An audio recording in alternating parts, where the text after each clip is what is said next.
Hello, everyone. Eric Watson here, freelance writer, player of games, writer of words, recorder videos, and tabletop role-playing aficionado. Welcome to Crafting Dragonlance, where I build, write, and prepare for our next session of Dragonlance Shadow of the Dragon Queen, which I'm currently running for Platinum level patrons of patreon.com/roguewatson. This is the crafting episode for session 10 of our campaign. If you are a Platinum level patron and you are playing in this campaign, then this stream is not meant for you, because there will be spoilers. For the rest of you are welcome. For campaign, we use Roll20. For net streaming, I use OBS Studio. It's kind of weird because if more of you join the Patreon and become players in this wonderful game, then the less I have of you watching these crafting streams, though. R.I.P. Demnix, who is going to get a chance to play this week. I'm very excited. Is that a fucking cigar in my character's mouth? Did he fucking write that in there? That was not there before, right? This is like a mandala effect I'm having. That is fucking hilarious. Really well done, too. Oh my goodness. Are we going to get all the Demnix doodles now? I'm very excited about this. That's amazing. That looks so good. I am not prepared. Or maybe I'm a little bit. So chapter 5 is, I've heard a lot of folks who have run this campaign bemoan chapter 5 as being a pain in the ass and a problem because it's the big exploration. It's the big outdoor exploration section. But honestly, the way it's designed, granted, I'm saying this without having run it yet, is I think exactly how I would want to do a hex crawl. And I don't even know if it's worth calling it a hex crawl because it's just not. When I think of a hex crawl, obviously I ran Tomb of Annihilation. That was a big one based on Isle of Dread in a lot of ways. And it was a lot about traveling and having these random encounters constantly thrown at the party, almost to where it's this large outdoor dungeon crawl. And I designed it where they have to manage their resources. They don't automatically get long rests, and really did become kind of a big dungeon crawl. But here, the Northern Wastes, there's not a lot of encounters. I mean, it even says hey, if you want to roll, whenever you want a random encounter to occur, I'm reading from the book in my desk, usually once per day, which that honestly even seems too much to me because it says it's all of this. So normally I think you can go 4 hexes in a day because we were able to travel, from Calaman to Wheelwatch Outpost and whatever. But the Northern Wastes are all difficult terrain. They're these crazy canyon badlands that also floods with water, which is really unique and cool, whether you're by ocean. But that means the players can only travel 2 hexes in a day. And if you're looking at this map, there's a lot of fucking hexes on this map. 5, 10, 15, 20, 25, 30. Wait, why am I counting by fives? Sorry. 1, 2, 3, 4, 5, 6, 7, 8, 9, 10, 11, 12, 13, 14, 15, 16, 17, 18. 18 just to reach G, and then where's... Yeah, K is 19, 20, 21, 22, 23, 24, 25. K is our ultimate goal to get up here. That's where the City of Lost Names is. So what was that? 25 hexes, so that's 12 days if they do nothing but travel. That's a lot. But there's still not a lot of actual encounters, I believe. I think it's the Into the Waste section. Or no, Exploring the Waste, probably. Nope, not that one. Let's do Into the Wastes. So you can, once per day, roll in Northern Waste Encounters table. So once per day, you have a 50% chance of no encounters. And then the other 50%, you do have an encounter, and all of them are basically just monsters. Instead of there being, because in other adventures and a lot of encounter books, an encounter could literally be you come across a merchant who wants to trade, or here's some dandelions you can pick for some, it's just a thing happens. But here they definitely define encounter as these are all pure combat. The malfunction engage is a really cool one I want to execute at some point, but it is definitely a combat encounter. And obviously the predators and the dragon army patrols are definitely combat encounters as well. By the way, I'm home alone right now, which is really fucking weird. I can't remember the last time that's happened to me. My wife is on business trip, and both my kids are staying at the grandparents overnight, so it's extremely bizarre. I've got the dogs with me, I guess, but but I'm on call. It's the youngest's first time that she's spending the night somewhere else, so just in case something happens, I will have to respond to that. So it's obviously up to me on how often I want to run these encounters. And I will use my rules from Tomb of Annihilation where players are not automatically getting a long rest. But the adventure actually bakes in a pretty cool way to have the players be able to replenish. I guess I should start off with the fact that from the end of the last dungeon, they were told that, or Lord Soth got some cataclysmic fire, right? And he's going to go north. And he told Knight Sarlermere to go north to the place of his dishonor. All of it, and even, I think, Sarlermere did name drop the City of Lost Names. So that is ultimately where the party's destination is. And a lot of probably the beginning of this chapter we're about to go into, all in this Desperation and Calaman section, is all kind of the fallout from what happened over the last 2 sessions in terms of the Calaman City Council getting killed and all that, and Lord Soth being there. Darrett and the army will come back. There'll be a lot of role-playing scenes between that. They can talk to Darrett, and basically Marshal Vendry kind of takes over. I guess the city just goes on temporary martial law at this point because their entire governing body has been destroyed, which is insane. And then the only thing they have to go on is like, well, I guess we need to go north into the northern waste to try to keep following Soth because he's up to no good, and that's kind of becomes their main quest for the rest of this adventure, is try to figure out what the bad guys are up to. And it turns out that little brief backstory they learned about Sarlemere and the floating city and everything, that is what's happening here. They're basically trying to reignite that giant floating city and turn it into a large mobile fortress through which the Dragon Army can command all troops. Which, again, I love the very, like, Indiana Jones thing of, like, hey, this adventure is not about you defeating the Nazi army. Instead, it's about you thwarting them from being able to acquire this incredible power that they can use to, like, turn the tide in the war, which I think is a nice way of doing those kind of... It's a nice way of having the war as a backdrop, but not having you be able to necessarily affect the war directly in the context of this Well, I mean, you are affecting it, but you're not like winning the war, basically. You can't win the war through the context of this campaign, but you can thwart the bad guys from being able to get this really powerful means of destruction that could potentially just take over the whole world very easily. I'm drinking coffee way too late, but I forgot to drink some earlier, so... And if I have a choice, I'll drink the coffee now. So once we do all those discussions, which Darrett does go with the party, and what's interesting is he offers to take the army. Not the army, I guess parts of the army. I think he says it even takes like a couple hundred soldiers. And Cudgel and Rukeldust go with them. I guess Jayev will go too.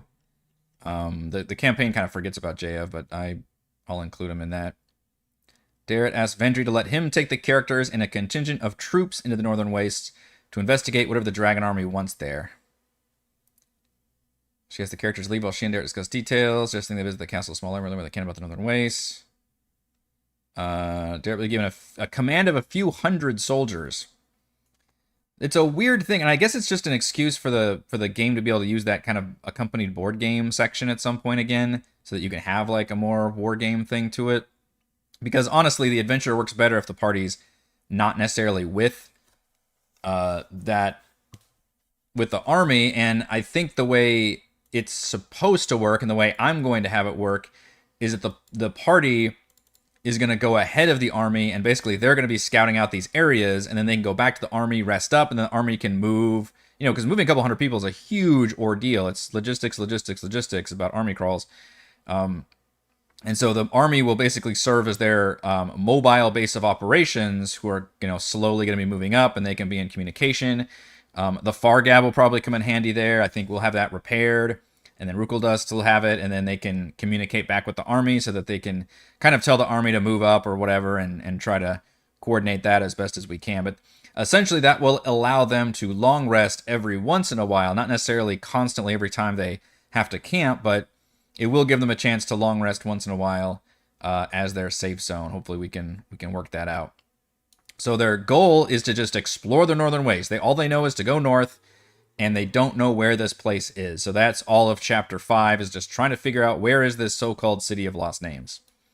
The way they get to the northern wastes is they take some boats and they land at this location at A, which is Wrecker's Edge. They go way out of the way from Vogler, and they don't bother going any more north than that because apparently this ocean sucks. It is just super destructive and insane, and nobody survives going near this ocean, all that. So they kind of barely even go out of the bay, basically, and then immediately get into Wrecker's Edge, and from there they just kind of explore in a northwestern direction. Now, at Wrecker's Edge, so in the way the reason I like this chapter so much and the way it does hex crawls is it really divides it up into all of these interesting areas that all have different stuff going on about them, and they're all kind of, none of them are lengthy dungeon crawls, but they're all kind of miniature dungeon crawls, I guess, which is something this campaign has frankly not had a lot of. We just did our first dungeon with the raided catacombs, which I love doing. Had a cool boss fight at the end. And this one's going to have a lot of miniature dungeon crawls along with a hex crawl, which again, I really love the diversity of content that we have here. Like, we've just been doing so much. We've done like some political stuff. We've done war stuff. We've done intimate, social RP moments. We had our first, we did like almost a heist infiltration thing with the fort. We did our little dungeon crawl, and now we're doing our hex crawl kind of outdoor adventure section. And then, of course, this is all going to culminate into when we get to the city. As you probably already know, it's a Lost City thing, which you know how much I love my Lost Cities. A lot of my campaigns feature Lost Cities as their climactic encounter. So that'll be really cool. And then we also have some big dungeons. I believe the area to get to the Lost City might be a bit of a dungeon crawl. And then the area that once they get to the Flying City part, I believe that is also a bit of a dungeon crawl. Yeah, right here, the Flying Citadel. Because at that point they do manage to stop the entire city from flying through the player's actions. So the only thing the bad guys can get to fly is like one fortress, which is still something, and that becomes kind of the climax at the end, is they have to stop that one flying fortress, which is literally being powered by Soth, who is sort of the big bad, but then he can be defeated through other means, and then the party actually has to fight the real big bad, which unfortunately I've kind of teased her a little bit, but the one thing that this campaign does kind of drop the ball on is there's not really a good interaction with her yet. Maybe we'll find a way to do it here. In fact, Camp Carrion Clay, God, that's hard to say, is one of the locations here, which is a dragon army encampment. That might be the best chance to have her appear, although there's also a adult dragon that shows up at that location to scare the pants off the party. They are level 6 going to this chapter, by the way, and at some point they're supposed to level up to 7, and then once they finish this chapter and find the city and basically enter the City of Lost Names section, which is chapter 6, then they level up to 8. So it's just one of those where it kind of, the whole thing ends at 12. I don't know yet when I'm going to level them up. And I probably won't know for maybe another session or two. We'll still have to plan on that and see how it goes. But the interesting thing is it's not a complete open world. I think it's a little better designed because when they first arrive at Wrecker's Edge, they meet a very famous character from Dragonlance lore. They meet Dalamar the Dark. He's an elf from Sylvanest, and he is here surveying the coast for ancient ruins. I think let me get the timing of this right. So after crossing Kelman Bay, the ships carrying the characters and the allies arrive near Wrecker's Edge. As the ships drop anchor near rocky coasts, let's see, Darrett asks the characters to take a rowboat and find a place where the troops can disembark safely. So already this is kind of the MO for how this works. The players are the vanguard. They're designed to go forward and actually do all the adventuring stuff, and then they can bring the rest of the army up. So they spot a narrow cove. There's a ship, which, yes, we have. I mean, look at this. You can tell this is the area with all the maps. There's 43 maps in this chapter because of this. And that's not how it comes with. Sorry, I should mention, there's only like 6 or 7 maps that come with it, which is still good, but these are all from that Tessa's Presents Dragonlance maps thing that I use, which you can find a description for. Amazingly, that we have all these maps for random encounters, as well as additional maps for these sections that that need them. For example, Wrecker's Cove, I believe there is no map for in the original adventure. So here we get this map here. Also get map of the army encampment, which is kind of nice. So this is the Cove map. Let's see. There is the ship here. The ship does feel small to me, but maybe it's just because I always think of... I mean, tokens don't represent the size of a person. A person's not 5 feet across, but to us, when we're looking at a map and seeing tokens across, that's kind of what it looks like. So the ship does look small to me, even though it's probably not if people were actually sized, you know, appropriately, and the 5 feet was just their reach. But anyway, there's nothing of value on the deck or in the communal bunks below deck. However, 2 air elementals on the deck defend the vessel against intruders. They attack any non-elf that sets foot upon the ship. The characters haven't met Dalamar yet. He's nearby when they board the ship. So I like forcing them into a fight because I think that'll be the only fight for this session, because we're going to do a lot of talking and role-playing in Calaman. And then once they arrive here, there'll be more talking with Dalamar, and then again more talking when they reach the Elven encampment, which is the next place. So I would really like to kind of force a fight here, even if it's kind of one of those classic superhero moments. Hey, Pax. I love Tessa's maps as well. Just a classic superhero moment where, like, 2 characters meet, they fight first, and then they realize they shouldn't be fighting. That's kind of what's happening here. Dalamar will come out and be like, hey, sorry, my bad. Then me turn the elementals off. But I don't know if the party, like, would they immediately set foot on the ship? Because it says in the adventure that only if they actually explore the ship will the air elementals attack. The Elemental approaches the character soon after they defeat the elementals or Calaman's troops start disembarking. So if I want to force a fight here, I might just need to do it in the area versus on the ship. Is what I'm thinking. Where are the elves? Doesn't say where he's hiding. Is he just in the cove? A few rotten wooden buildings abandoned by smugglers line this cove. A small ship is anchored near a clear beach inside the cove.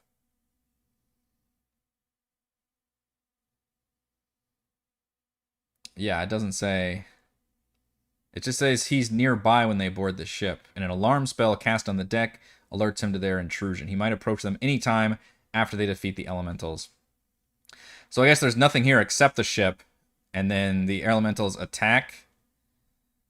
And once they defeat the elementals, then I guess Dalamar will appear. So I guess you kind of force them into exploring the ship. Which again, the ship just feels a little tiny for me. Did air elementals get a glow up for the 2024? I don't know. I haven't played with elementals yet. Let's look at the OG first. Which elementals are pretty strong, as I recall. They are CR5, so 2 of them would be a hell of a fight for a 6th level party. Average of 90 hit points, AC of 15, tons of damage resistance and condition immunities. They have a multi-attack slam, which is pretty painful, and they can do a very cool AoE whirlwind ability. That's the 2014 version. The new version might be the same. The art is way different this time. Still have the same AC, same hit points, same flying speed. Straight, okay, so yeah, that's a common change, is that no longer cares about magic versus non-magic, just has basic damage resistance. Although interesting, oh no, I think it's the same. Now a little bit better, now it's immune to thunder. And it's only resistant to lightning. And still resistant to bludgeoning, piercing, and slashing. Which is, again, gigantic against a very martial-focused party where a lot of our DPS are coming from, like, rangers. It almost effectively has twice the hit points, which is going to be nasty. Still has multi-attacks, still does the same damage, plus 8 to hit. Interesting, its reach is further now, 10 feet versus 5 feet. Slam attack is now called Thunderous Slam, because it does thunder damage, instead of bludgeoning damage. Still has whirlwind. Strength save. 1 medium or smaller creature. Oh. Well, that's different. It only targets 1 creature in the same space. Does more damage, though. Strength save DC 13 is the same. Yeah, this one would do 3d8 plus 2 bludgeoning damage to all the targets in the space, which is not... Could potentially be up to 4, I guess, because it's a large elemental. But the new version is just a medium or smaller creature, takes 4d10 plus 2 thunder damage, and pushed up to 20 feet away from the elemental and has a prone condition.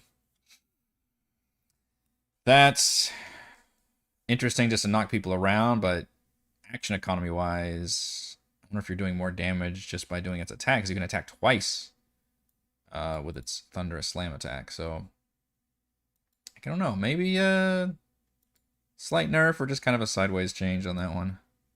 But I do want to force the fight here, I think, because of the fact that I don't think we'll have any other fighting here. Unless this would be a time to do a random encounter, but I probably don't want to force a random encounter like in the very first day that they travel. Especially not like a Dragon Army fight. I guess you could do a Wasteland Predator, and I don't want to do the magical gate one until later. It would be fun to fling people out into the water, I guess. Just, although you're right by the shore, it's probably not going to do anything.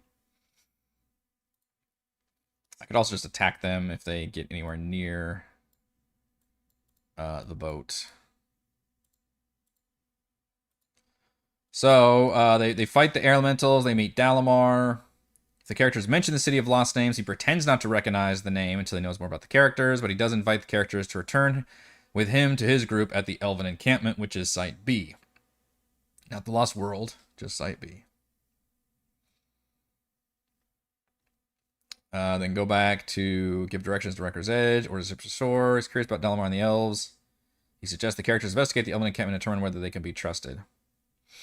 And then they set up their first camp, presumably at this location. And I think the other area is only about a day's travel away. Yeah, I guess it's kind of a little bit more than a day, because each hex is... With difficult terrain, I think it would take you a day just to travel 2 hexes.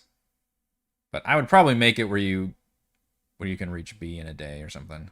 I don't know. Alright, so where are we? We're at Wrecker's Edge. We leave Wrecker's Edge. We go to the Elven Encampment, which is another one that I'm not sure we have a map. Or I guess there's one showing here. Elven Encampment.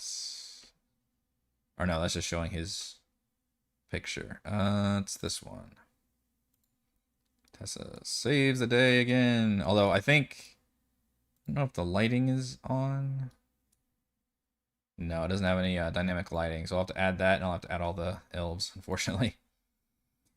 Dalamar leads the character's expedition encampment about 12 miles north of the Hidden Cove. Journey takes the better part of the day, during which Dalamar charmingly banters the characters, trying to learn more about why they're in the region. Alright, if I had just read the next section, it tells you all about how long it takes. They all use the mages. There's 10 elves. Let's see. Yep, Sylvanesti lies in ruin. They're being invaded by the Dragon Army. So definitely these are your friends. Covered magics. Help them save their homeland. Zulsul. Zulsul? Is there a pronunciation guide for this one? Elven clan known for magical prowess. House Mystic is reaching a venerable age even by elven standards. This is a fool's errand, analogous to exile, and he believes his homeland has lost him forever. Determined to spend them as an exemplar of thoroughness and scholarship. Cataloging it for the Northern Waste in search of the barest scrap of Sylvanesti magic. And this guy's a bit more of a dick, I think. Confronts Dalamar and the characters when they arrive, wants nothing to do with outsiders, sees them as an obstacle to the elves' progress. Classic xenophobic elf. Which I think Mike was playing Rowan as that as well. They're conducting research. It is unfortunate we're not going to have Mike for this session, I think, also. This one being like the one instance of elves. But Dalamar will appear in at least one more future session because he gives them a quest. Let's see. Shares the information on space exiles. Characters bring up the Red Dragon's army attack on Calaman. It clearly gives him pause, but he dismisses the conflict as irrelevant to his people. If they mention they're in pursuit of the dragon army, he scoffs their eagerness to rush to their deaths. Ultimately, demands the characters leave and not return. Basically, it's a bad thing that happens. But Dalamar kind of catches up with them as they leave. He says the elves recently spotted dragon army soldiers headed north. He doesn't know their destination, but he suspects they're not just wandering. So it was the dragon army, the elves, and the characters have similar interests in the land's hidden magic. And then he starts telling them about the City of Lost Names. Rosen's arrangement will allow him. So it's really good that the party basically gets this NPC fairly early. They don't have to, in other words, stumble around in the dark throughout this entire chapter trying to figure out what we're doing. I appreciate that we get like actual quests and then locations that appear on the map, which is why I think this hex crawl section works so well. Again, saying that before I've actually run it. He points the characters to sites in the northern wastes he has already identified as being related to or of similar age to the City of Lost Names. So he gives them 3 locations. I believe the third one is where they meet up with. He gives them the location of the Blue Phoenix Shrine, location C, Sunward Fortress, location D, and Wackenreth at location E. And then they all become like, classic points of interest on the player's map. We're using that hexcrawl map quite a bit now. It's funny because I'm sure they guessed, I thought about cutting it off on the dynamic lighting layer at some point, but I don't think I ever did. And I'm sure they were wondering, like, why are we only spending all the time in the bottom like third of this map? He can explore the locations in any order they wish, but he plans to convince Zulsul to let him meet the characters at Wackenreth. So technically you can go to any of them, but that's the one that they'll meet Dalamar at. And and each one is its own adventure location, and then once they complete the other 2 and complete the one at Wackenreth, I have no idea if I'm pronouncing that, by the way. It sounds weird to say Wakenreth, maybe it probably sounds better. Whack. Then he will be able to find the location of the City of Lost Names. So the bare minimum main quest locations that you have to do here, we've already done A and B, if we're looking at these exploring the waste section, right? We do A and B, then we get the main quest to explore C, D, and E. And once you've done all 3 of those, then you get the location of the City of Lost Names.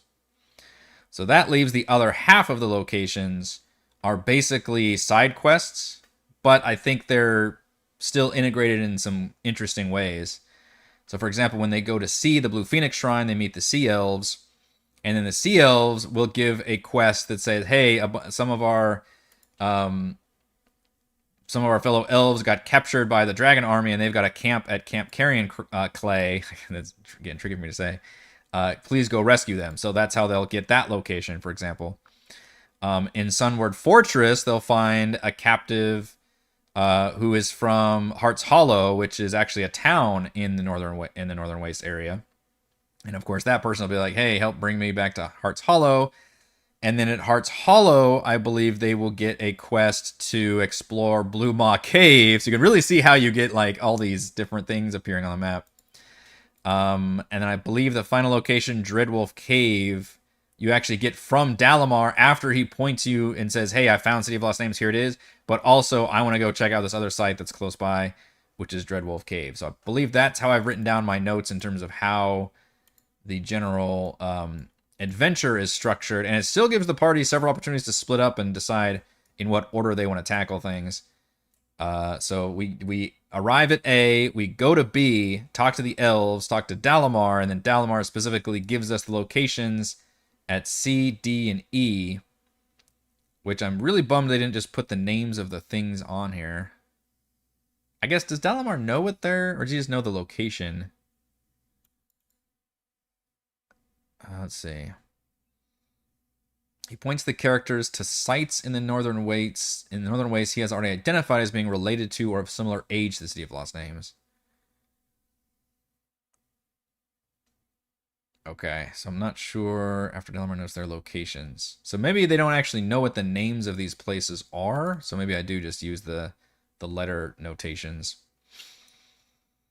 So they'll be given C, D, and E, which thankfully E is the furthest one. That's the third one they should do. So they'll bare minimum at least do C first, because you kind of have to do that one to get anywhere else. I don't think you can cross this chasm. So that'll be an easy way for me to plan, actually, even though it's a big hex crawl. We can just plan on doing A, then B, then C. After that, they could choose to go up to E instead of D, and they can, and then they'll actually, if they complete E, but they'll see Dalamar, and Dalamar will be like, hey, go check out that other site first, and then you have to come back here. So they'll have to go do Sunward Fortress at D, and then come back to E at Wakenreth, and then they'll also get the side quests for Heart's Hollow, which is G, which is thankfully right in the middle, so the party probably will want to do that anyway, because it's a nice, safe location. It's a town, and it's literally like in the middle of the Northern Wastes. Blue Maw Cave, which is way out of the way, but that's the side quest they'll get after doing... actually, that's the one they'll get after doing C, so they could even travel all the way west from Blue Phoenix Shrine over... No, sorry, I'm wrong. Blue Phoenix Shrine leads to Camp Carrion Clay. Never gonna say that right the first time. Which is further north than E is. Never mind. That's F is Blue Maw Cave. That one they get from Heart's Hollow, which that one they could skip if they wanted to. That's just further south. The other one I don't remember is H, Dragonlance Spire. I don't remember what that one is. I don't remember putting that one in my notes when I was looking through this chapter again. But it's a lot. It's a lot to cover. I think it's gonna be fun. I think it's a cool. I think it's cool from a hex crawl standpoint because it's such an interesting location with the way that this place is like a canyon area, but it also can flood. Let's see. Yeah, broken by canyons and sheer plateaus. The entirety of the Northern Waste is considered difficult terrain for the purpose of travel. Characters move at half speed through the wastes. Spans hundreds of miles. These encounters from the waste encounter section later in the chapter as often as you please, usually once per day. After the character has spent several days in the waste and learning about its dangers, consider making encounters less frequent. I'll try to play it by ear, basically. I think the way it's structured, it's probably going to be like one encounter between each area is probably what I'm going to do, because it looks like it's going to take at least 2 days to reach any site. I think A and B are the only ones where it only takes a day. But like getting from B to C is going to take 2 days. C to E is going to take 2 days. If they go C to D, that could take 3 days. E to D is 2 days. Like these are... So I could probably have an encounter in that. I probably don't want to actually do a Dragon Army patrol until they make it to at least around E. Because the Dragon Army camp is way the fuck up here at I. And I don't see their patrols going much. I guess they're still searching out some sites, but I kind of think it'd make more sense if it was like in a certain radius around their campsite and around the City of Lost Names. So basically, all the Dragon Army patrols should be further north. Where do they have the actual tables at? Into the wastes. Oh yeah, and then you roll a D10, I think at the beginning of each day, and that actually determines whether the canyons are dry, the water's low, or the water is high and it fills the canyons. So that means there's 2 different kinds of encounter tables, and you can also encounter a flash flood, which is fun. Depending on if the water is high or low could depend on the kind of predators that you encounter. Okay, there is one roll that ends up with nothing, which is you just find the bones of some creature if you roll a 1 on the D10 of predators. But like you could fight giant octopus, 6 of them. Jesus, that's a lot of octopi. 6 giant octopi if it's high, or 3 giant scorpions if it's low, 4 marrow if it's high, or 6 giant spiders. These are like legit fucking... Jeez. 3 plesiosauruses or 3 manticores. I mean, granted the party's level 6 or possibly 7. But you're just going to throw 3 manticores at them as a random encounter? Like, good lord. 2 giant sharks or 3 wasteland dragonelles. Or 1 purple worm, but it's spotted a mile away. What does that mean, a mile away? The party has a chance to avoid it? That would actually be a cool encounter idea if I don't want to pull the trigger on necessarily forcing a fight, but I want to scare the pants off them. Have a purple worm coming by. In fact, you could almost flavor that as like an earthquake or a pit appearing, like make it more of a environmental hazard versus obviously having to battle this thing. Because they are ridiculous. This is the 2014 version. I don't know if the new one changed. So that's fun, because that could change. And I believe the Tessa maps, one of the reasons why there's so many maps, is because there's a dry and a flooded version of all these maps. There's actually a flooding version of the map, which is very cool. So I've got some options, in other words, and I think that is going to be a fun. So it's a unique site where you can suddenly do all these different. I mean, look at how God, these maps are so fucking cool. Where it's like exploring the like almost bottom of these ocean biomes that come through. That's pretty nifty. So we're definitely going to take advantage of some of this, but I'm going to try to pay attention to the maps. And like I said, I haven't necessarily pre-prepped any of the encounters yet. And I'm pretty sure I don't want to throw anything. In fact, the elves were here on a boat, weren't they? So they can just take the fucking boat. Maybe the elves are a little more... Yeah, isn't that weird? Like, doesn't it say... I just found a loophole or a plot hole here. It literally says in Wrecker's Edge that that's their boat. The ship is the elves' conveyance. Do they travel by boat? Characters return to their ships, give direction to Wrecker's Edge. Investigate the elven encampment.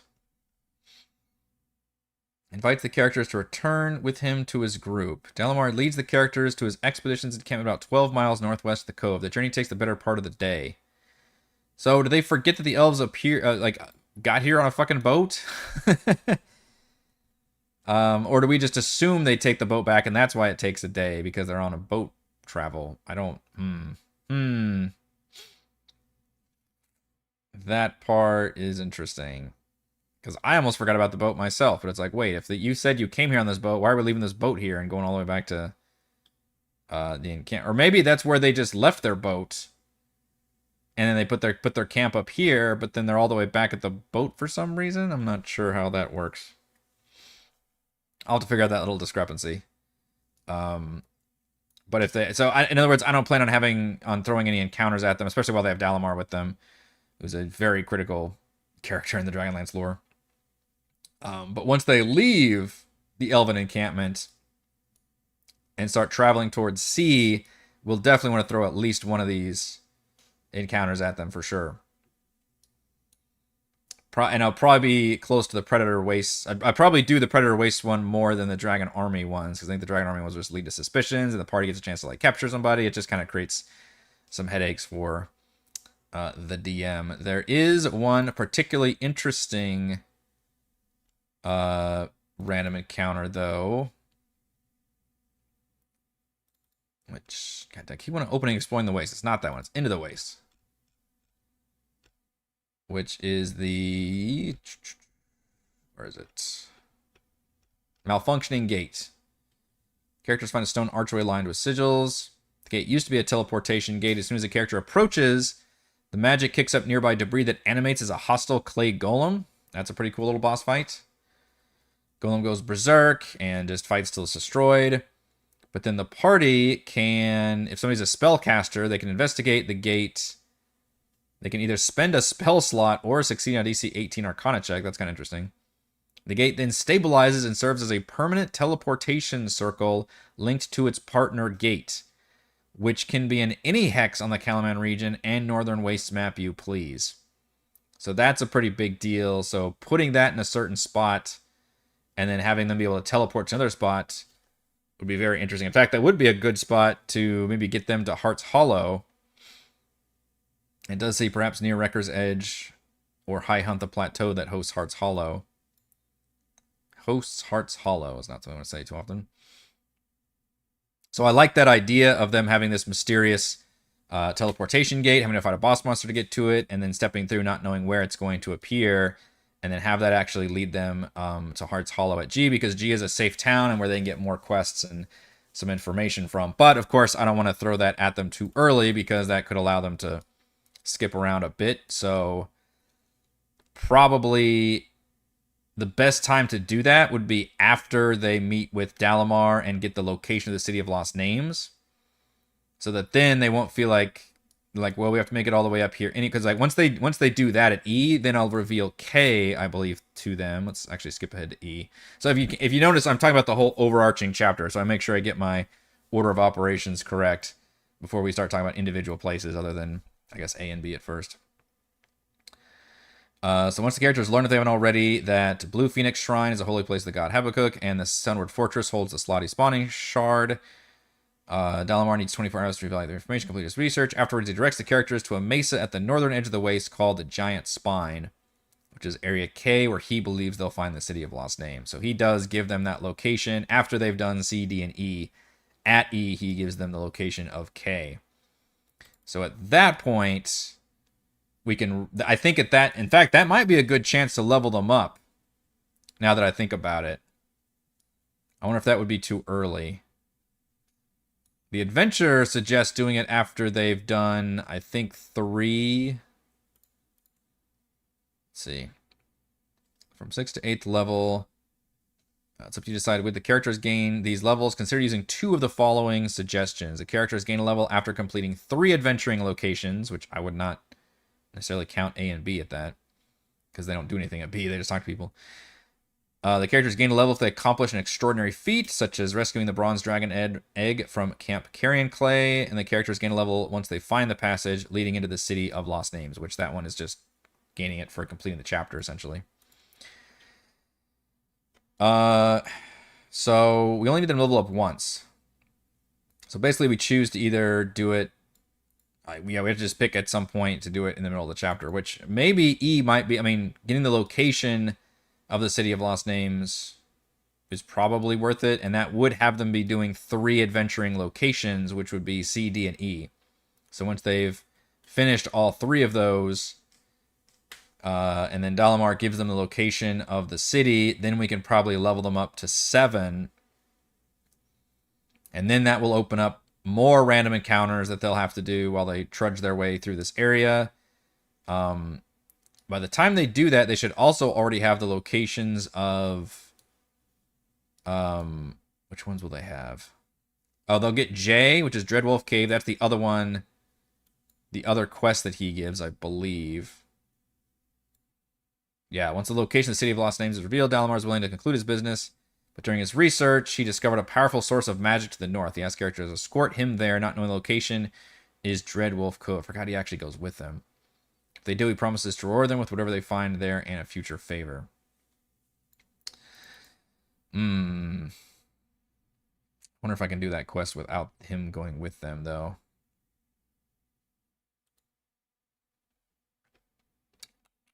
It's a pretty... yeah, there's not really a location here.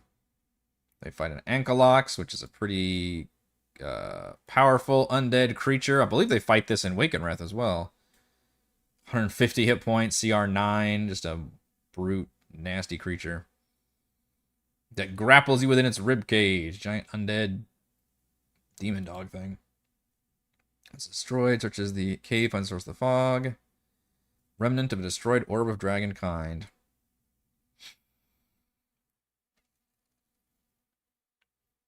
I guess because Dalamar wants it, so they don't want to have to travel all the way back south to give it to him.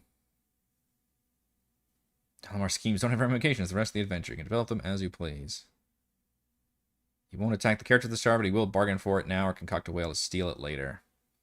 Discovering the shard, Dalamar parts ways with the character, returning to the Elven encampment to plan his next move. Good luck going all that way down by yourself, dude.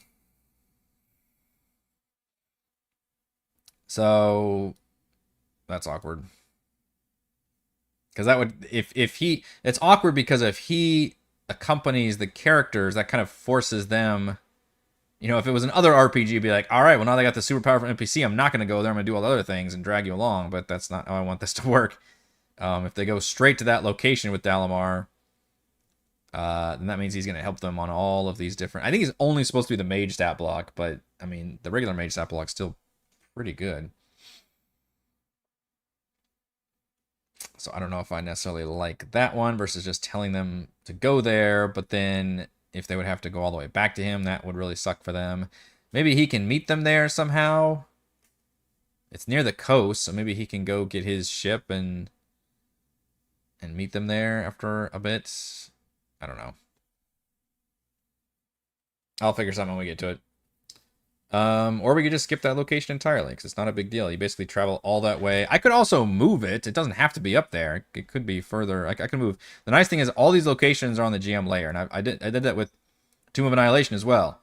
I move stuff around as needed, so I could do that here as well. All those things could move if needed. Or we could skip them. Like, some of these are not real areas. They're just kind of like this one, and I guess Dragonlance Spire are just like almost just single battle areas.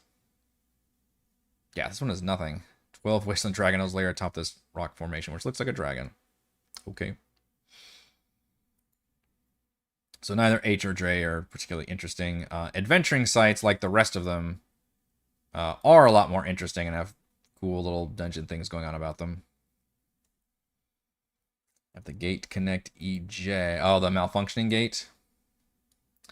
Oh, I see. If I still wanted to use it, yeah.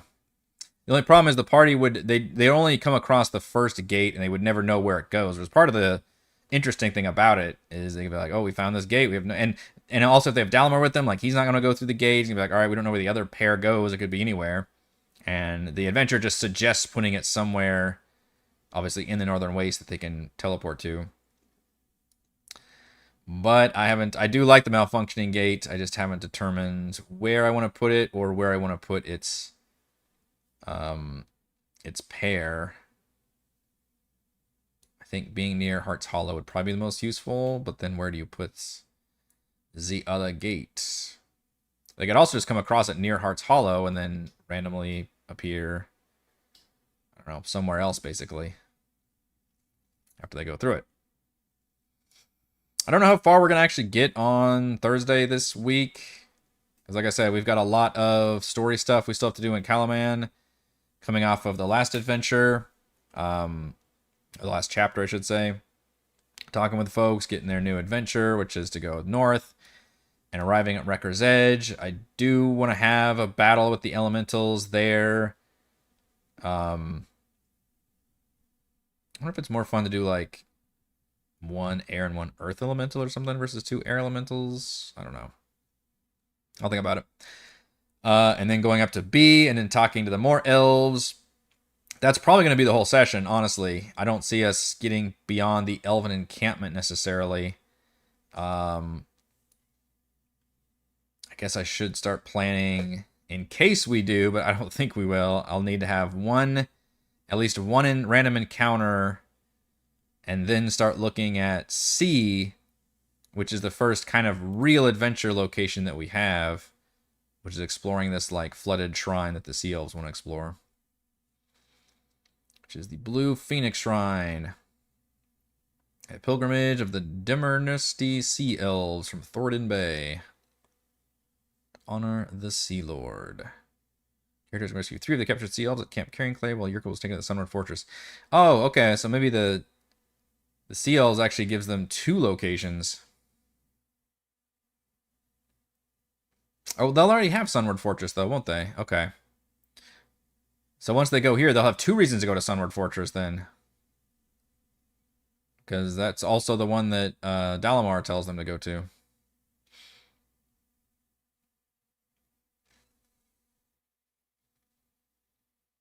I can immediately talk to them at the beginning of the shrine. Suspicious of the characters.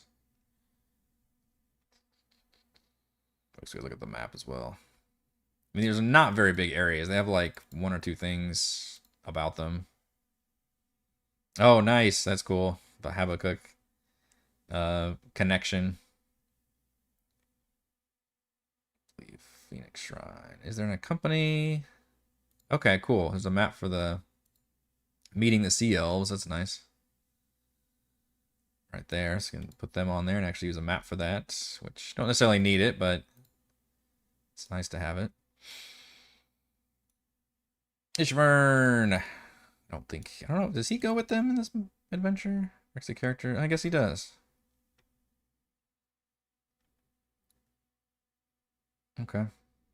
Leads them to the shrine's entrance. You have to open the door. Character name has to say Habakkuk. Altar room has water weirds. Ooh, let's see if those got changed. I have not used a water weird in a long time.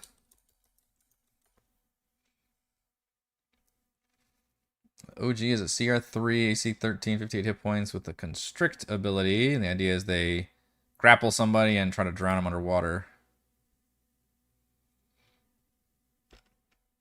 The new one is a little bit more hit points. No longer has the basic resistances. Only has fire resistance and poison immunity. Still has waterbound, invisible water, and has surge instead of constrict. Is that the same functionally though? Let's see. +5 to hit, reach 10 feet. One target, 3d6 plus 3 cold damage. Same exact damage, but it's cold instead of bludgeoning. It targets medium or smaller and has the grappled condition and restrained. Which is the same. But notice how... Or no, I guess that's still the same. Yeah, so sorry. If there's no save involved. If the attack hits you, you are grappled and restrained. Which is pretty nasty, especially when you're fighting multiples, because then they can just grab multiple people. Alright, so basically the same creature. Still good, still good. I like it. I forget what the drowning rules are, but I remember them being pretty lenient in the original version. Water Weird. Cease attacking and vanish if a creature in the room uses an action to apologize to Habakkuk or speak a prayer to the god's name. It's always a shame when the players can just get out of a fight by just talking, but this one does kind of make sense. They're just guardians of the shrine.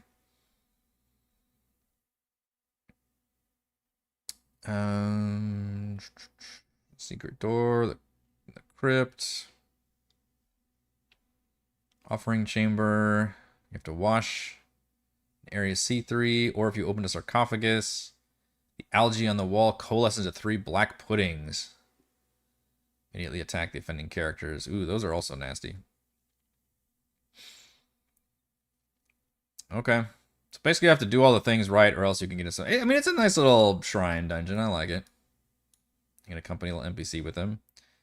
And then they also get, like, follow-up quests here. Basically, every place you go to, you get follow-up quests, which, again, is really how I like the way it's designed for that. You're just constantly getting more and more quests, and it feels very, like... it feels very open-world video gamey in a nice way, I think. It's just a bunch of little small areas versus large ones. We actually get some more dungeon crawling, which is good, and I love this map art. This is these are the main ones, are the ones that came with the adventure. So we've got one for Sunward Fortress, which is kind of a slod dungeon. Wakenreth, which is something about the like tower sliding into the Shadowfell, I believe. Heart's Hollow was the town. Camp Carrion Clay is the Dragon Army encampment, which has a possible appearance of a goddamn adult black dragon, which is amazing, and like the first time the characters really see a full-on dragon. So this is a hugely dangerous site. I'm also thinking not only can the party rescue several NPCs here that they've learned about from others, but also should I put Becklin here? Maybe Becklin has survived this long and they've been, for some reason, dragged her out here for reasons I can't quite think of yet. I don't recall Attack on Wind's End and Blue Maw Cave. I don't remember what that one was. But apparently it's a bunch of Draconians here with some Gricks in the sand. Okay. Lots of Gricks. Lots of Gricks in here. Jeez. Alright, I'll have to read more about that one because I literally forgot all about what Blue Maw Cave is all about. But I'm really looking forward to this chapter. I think it's got a lot of fun stuff in it. I think it's different from what we've been doing. And I think it's certainly seems appropriately challenging given the like random encounter monsters we just looked at. Appropriately challenging for the tier 2 that the players will be in throughout this adventure. They're level 6 going in. I'm probably going to level them up to 7 after they get the location from Dalamar from doing C, D, and E. So there'll be 7 for basically the entire second half of the adventure. Maybe even longer. I don't know. It depends on how many encounters we throw at them. Even though the adventure says like, hey, stop throwing encounters at them. But I think it's just better to pace it out instead of putting me all at the beginning. I'm just gonna have like probably an average of 1 per journey to a place. Basically, I do wish there were more that weren't just straight enemies. I wish they did more. Which, you know, obviously I can do the Flash Flood once or twice. And then maybe I can also, maybe the second time I do the flash flood, I combine that with we do the Sharknado, basically. You do the flash flood and that brings in the octopi or the plesiosaurus or the giant sharks or whatever. So you can combine those two encounters. Is always a DM hack I like to throw at the party. So that'll be super fun to pull off. So I'm looking forward to doing all this, and I don't think we'll get too terribly far on Thursday, just because with the fallout from the last chapter and a lot of the beginning. I mean, this whole Desperation and Calaman section, as I mentioned, it's not something that's really exciting for me to prep here on the stream, but that is going to be a while of like role playing and going through the motions of basically leaving Calaman for almost the rest of the adventure. I believe we do. We're gone for the rest of chapter 5 and all of chapter 6. And then we do return. In fact, it's one of the things. We do return to Calaman at the beginning of chapter 7 to do a final cool siege ordeal thing. So that'll be really nifty. All right, I think that's going to do it for this session of Crafting Dragonlance. Thank you to everyone for joining me, and thank you to the patrons who help make these sessions happen. Shouts to Platinum patrons: Joe, Will, Thomas, Brandon, Genocider, Roleplayer, Roll, Christopher Big Nut, John, Nathan, Andrew, Stephanie, Jason, These Buds, Warden, Email, Seat, Tom, the Eating the Dogs, Marcus, Snuggly, Hugo, Sasha, John, Morbid Reaver, Jealous Guy, Zim, Jesse, Dante, Sarah, how about Demnix and Sean? And gold patrons: RPG, Papercraft, Spree Boy, and Yuma, Dead Lizard Lounge, Jerome, Nathan, Scott, Rufus, Jerry, Glenn, and Mark. Thank you all very much for your support. I will see most of you for the next stream on Thursday.